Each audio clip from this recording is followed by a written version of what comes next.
Hello, this is Mrs. Decker, and in this lesson we're going to go over Objective 4C, drawing orbital diagrams for the elements, and then also for D, I'm drawing Lewis dot structures. Okay, so before we go on today's lesson, I want you to pause this video really quick and do this warm-up from the 4B objective. Okay, so let's go over the answers. So for number 1, if you add up all of the superscripts, you get 13. So that means that the element is aluminum. For number 2, that is the noble gas configuration.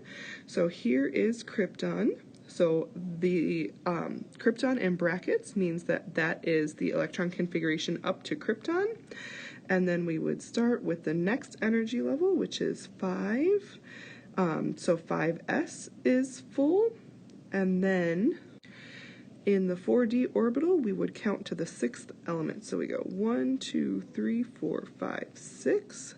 So Ru, or ruthenium, is the element for that electron configuration. And then for number 3, we're in the 5th energy level again, and we're in the p orbital.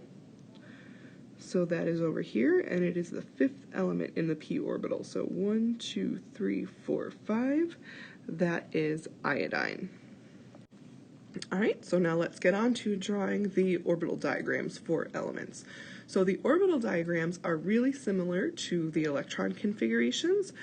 The only difference is, in an electron configuration, so let's say 1s2, you represent your electrons by using this superscript number here.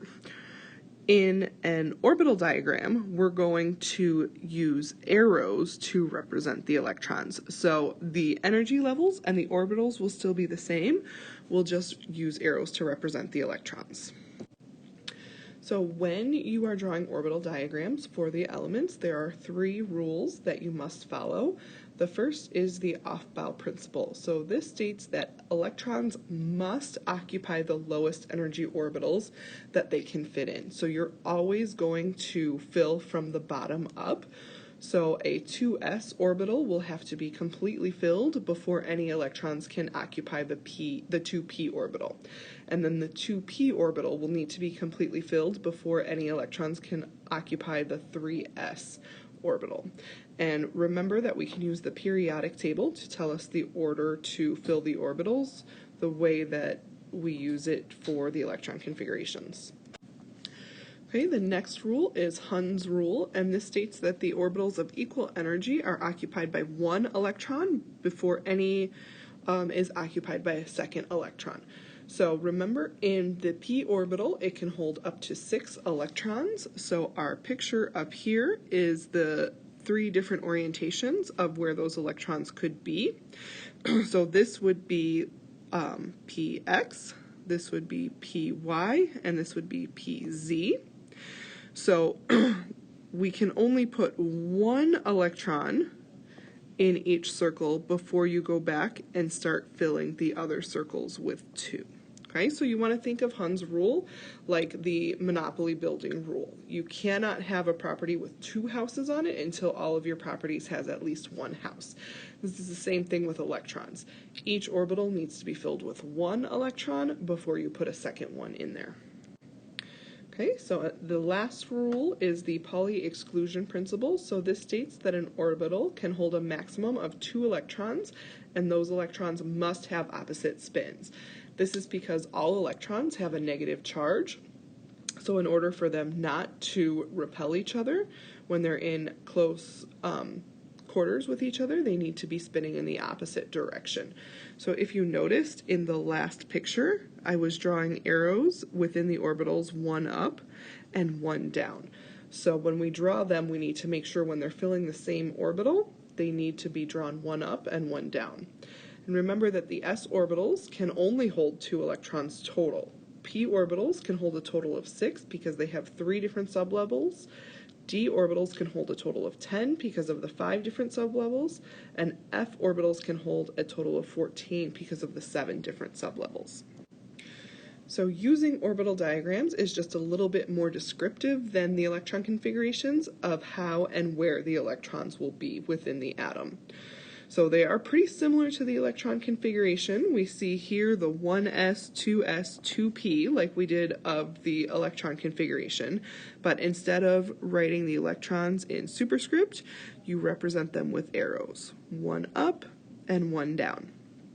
And then, so this is the orbital diagram for nitrogen. If you count the arrows, we have 1, 2, 3, 4, 5, 6, 7 electrons.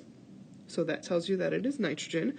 But if you see here in the 2p orbital, each box has an arrow pointing up before you start filling it with another. So if you were to not have this arrow here, and you were to fill a second arrow there, that's not correct because this box needs to be filled before you start adding 2.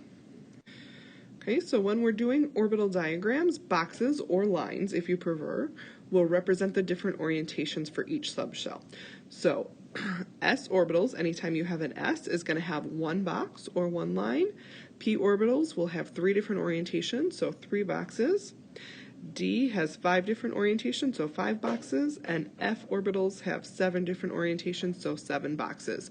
So as you write each of these different energy level and orbitals, you need to make sure you include lines or boxes to fill the arrows in for it to be correct. Okay, so here are some examples for us to work on. Magnesium is our first, and it has 12 electrons. So we're going to start the same way that we wrote our electron configurations. We're going to write 1s, and then we'll put a line on top of there.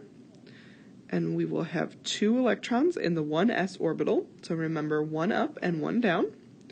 And then after 1s comes 2s, also 1 line. And that will also be filled. 1 arrow up, 1 arrow down. And then next is 2p. So 2p has 3 different orientations, so you'll write 3 different lines. And this will be filled. So fill them 1 in each facing up, and then a second one in each facing down. So here we have a total of 10 electrons. We need to have 12 for magnesium, so we want to add a 3s, and 3s will be filled as well. So 1 arrow up and 1 arrow down. And that is the electron configuration for magnesium. Okay, next we'll do potassium. So potassium has 19 electrons, so this one's going to be a little bit longer. So we'll have 2 in 1s, 2 in 2s, 2p will have 6 electrons,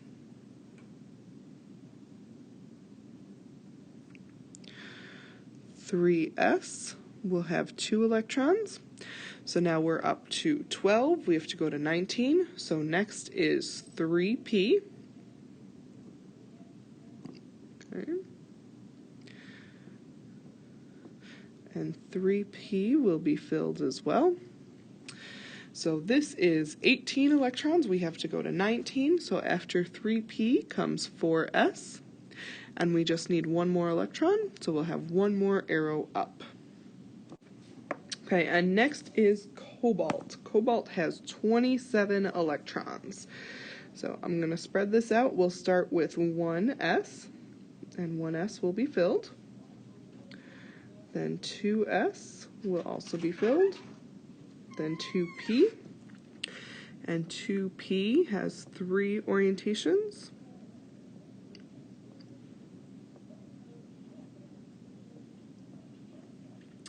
After 2p comes 3s. That will also be filled. So right now we are up to 12 electrons. We need to get to 27. So I'm going to keep going on underneath here. 3p has 3 sublevels.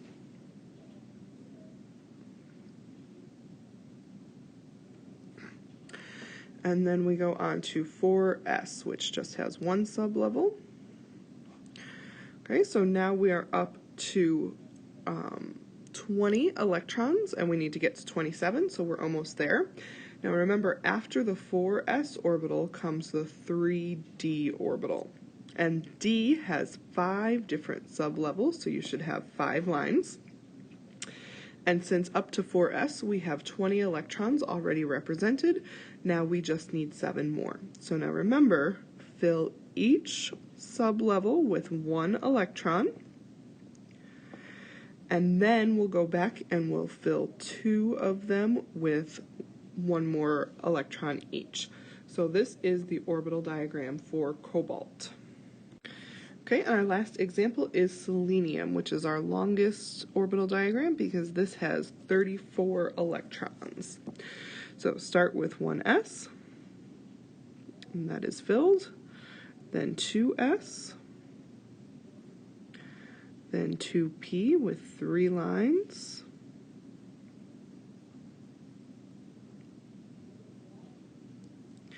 okay, then 3s, that will be filled, and then 3p,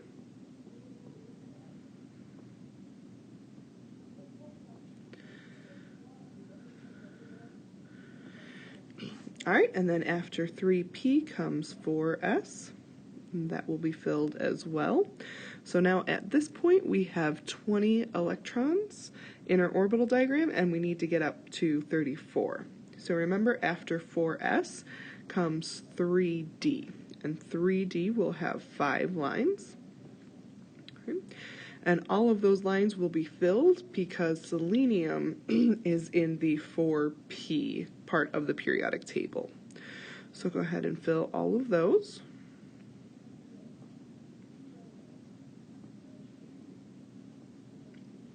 Okay. And then after 3D comes 4p, which will again have 3 lines. So up to 3D, we have 30 electrons. We need to add 4 more in the 4p orbital to complete selenium. So put 1 on each line, and they'll go back and fill 1 more in the first line. So that is the orbital diagram for selenium. Okay, and next we will move on to 4D on drawing Lewis dot structures for the main group elements. Okay, so up to this point in Objective 4 with electron configurations and orbital diagrams, we have been describing the arrangement of all of the electrons within an atom. Lewis dot structures are only going to describe the arrangement of the valence electrons around an atom or a molecule. So hydrogen and helium will follow the duet rule because their first orbital, the only one energy level that they have, can only fit 2 electrons in. Most of the other atoms will follow the octet rule, and remember that means that each atom is trying to get to 8 valence electrons to act like a noble gas. There are a couple of rules to follow to draw Lewis dot structures. The first would be to write the element symbol. So let's say we're using carbon, we want to write C.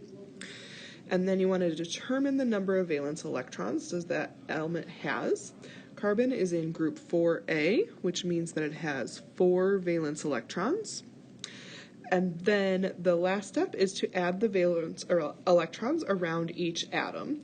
So you want to use the rhyme, starting clockwise, go 12, 3, 6, 9, one at a time. Because remember, electrons can only occupy the orbital one at a time before they start filling the second one. So that rule still applies.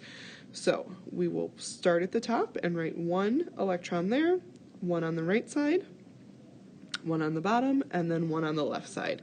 And that is the Lewis structure for carbon. Okay. So calcium has 2 valence electrons, so draw the symbol for calcium, and then we will draw 1 electron on top and 1 on the right side, and that is it for calcium. Fluorine has 7 valence electrons, so write the symbol for fluorine, then put 1 on each side of the symbol, and then we can go back in and start filling the second one. So second one on top, second one on the right, and a second one on the bottom, and that's 7, so that's the dot structure for fluorine. Selenium has 6 valence electrons, so write the symbol, start on the top, and go around with 1 each. and then fill in 2 more. Aluminum has 3 valence electrons, so we'll have 1 on the top, 1 on the right, and 1 on the bottom. Phosphorus has 5 valence electrons, so 1 on each side, and then a second one on the top. And then silicone has 4 valence electrons, so write the symbol and 1 electron on each side. So that is how to draw the Lewis dot structures for elements. So there is some 4C and 4D practice in your packets, so go ahead and work on that and let me know if you need help.